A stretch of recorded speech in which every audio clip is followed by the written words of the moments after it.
The nature of presence. The world is full of presence.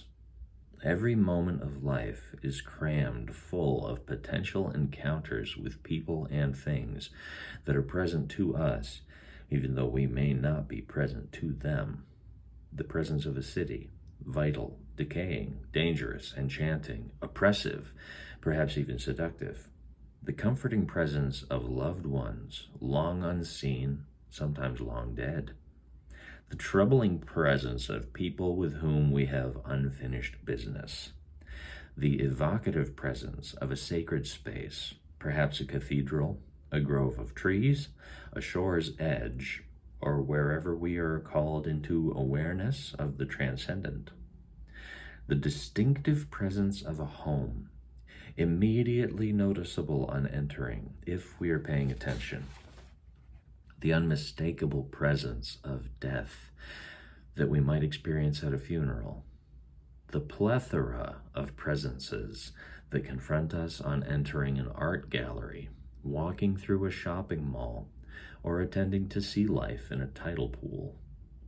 The numinous presence of the wholly other, both at times and in places that might be expected, but also at times and in places and ways never expected.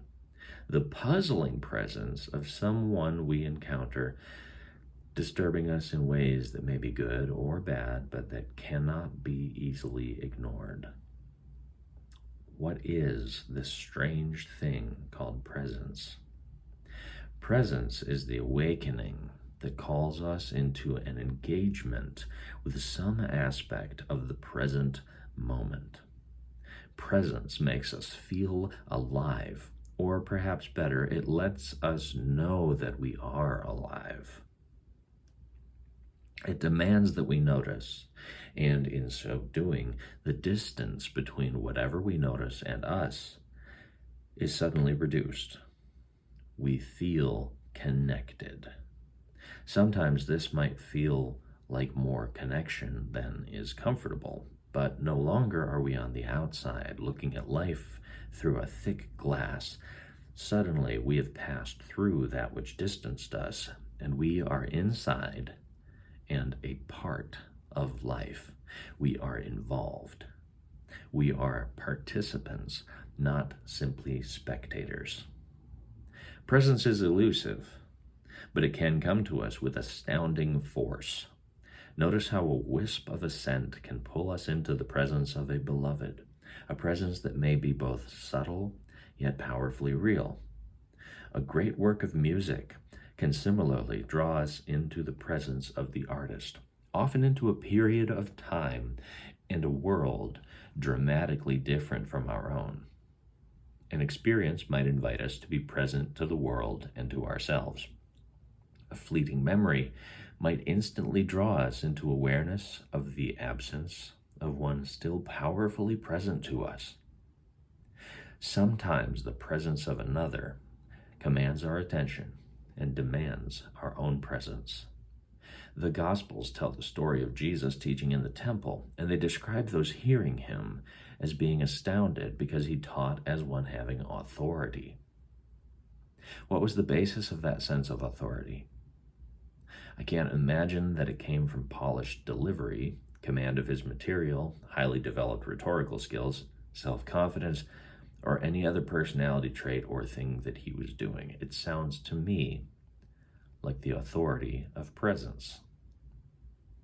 I recall a silent retreat my wife and I led for a group of advanced contemplatives. Many were nuns and monks, and all had well-developed practices of contemplative prayer and meditation.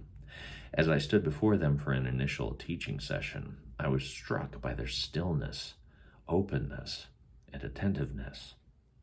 All seemed to belong in this room of invited attendees, but one person particularly caught my attention. There was nothing remarkable about either her appearance or behavior, but something in her way of being suggested what I can only describe as a fierce presence. She seemed to be fully in the present moment, free of inner preoccupations or distractions, and capable, therefore, of being unusually open, still, and engaged. I found her presence to be comforting and disturbing, attractive and terrifying. She did not have to speak or to have authority. Her authority or power did not appear to come from anything she did, but from who she was. I simply knew that I was in the presence of someone who was fully present to me. That awareness served to deepen my own presence. While there was nothing frightening about her as a person, the intensity and alignment of her being were disarmingly different from the sort of diluted presence I was used to in others and myself. Presence can be like that. When it is even relatively unclouded, it can shine with a brightness that can be disturbing. But what a good disturbance it is. It is like an alarm going off. It is an invitation to awaken and be present. Its authority is troubling only when we want to remain asleep. There is something magical about presence. It is not subject to the ordinary laws of materiality and time. Our presence enters the room before we do and often stays long after we leave. When in the presence of someone who is fully present to us, time seems to slow down. Sometimes it even seems to stop. For a moment, we may feel that there is no past and no future. Physical and emotional distance also seems to collapse in presence. We might feel close to someone who is far away or intimate with a just encountered stranger. Boundaries between self and others soften and sometimes seem to dissolve, leading to a sense of shared oneness, similar to what people sometimes report experiencing in orgasm. The mystics speak much of this sense of oneness and seem incapable of talking about it without the use of the imagery of sexual union. Presence instantly moves us into a strange place that has an unreal quality to it. Yet in our depths, we know that what we are experiencing is more real than anything we encounter in ordinary consciousness. Presence can be dramatic, but it can also be remarkably ordinary. It can be calming, but as we have seen, it can also be disturbing. It can be confused and confusing, but it can also possess a luminosity and clarity that lights up a room and can light up a life. Ralph Harper suggests that from theophanies to erotic closeness, presence feels the same, even if the personalities are not the same. This also reflects the mysterious nature of presence, in that the clearer the presence of a person, the less it is simply that person's presence that we are experiencing. There is something transpersonal about presence. It is as if we are not experiencing the presence of a unique individual, but of presence itself. Notice how someone can offer us a clear and luminous presence, yet we might know nothing or almost nothing about him or her. If we are fortunate enough to subsequently be able to get to know this person better, we may then become aware of two almost separate realities that are present when we are together.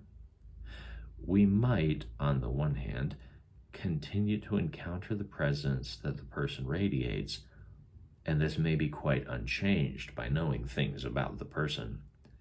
On the other hand, we can be clearly aware of the person's uniqueness, or what we might call personality.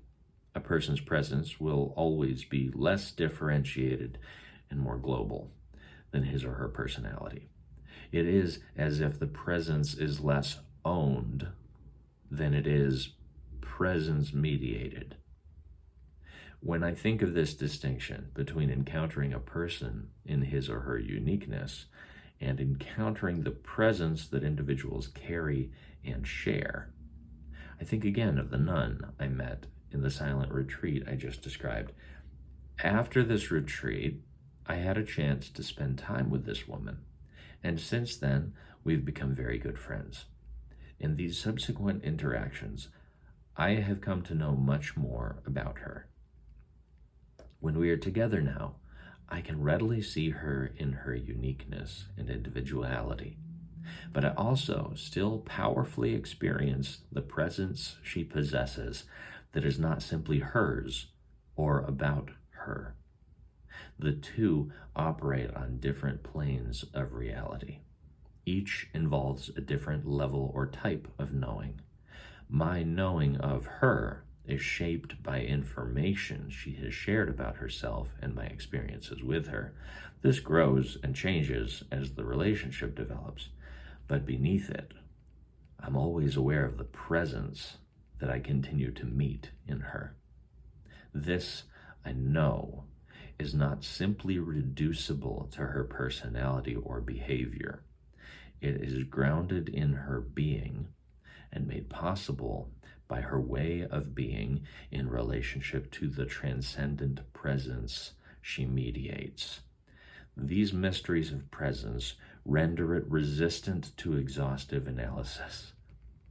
As with all transcendent realities, while it can never be fully understood, there is no question it can be deeply known. That was from the first part of Presence and Encounter by David Benner, who is a depth psychologist.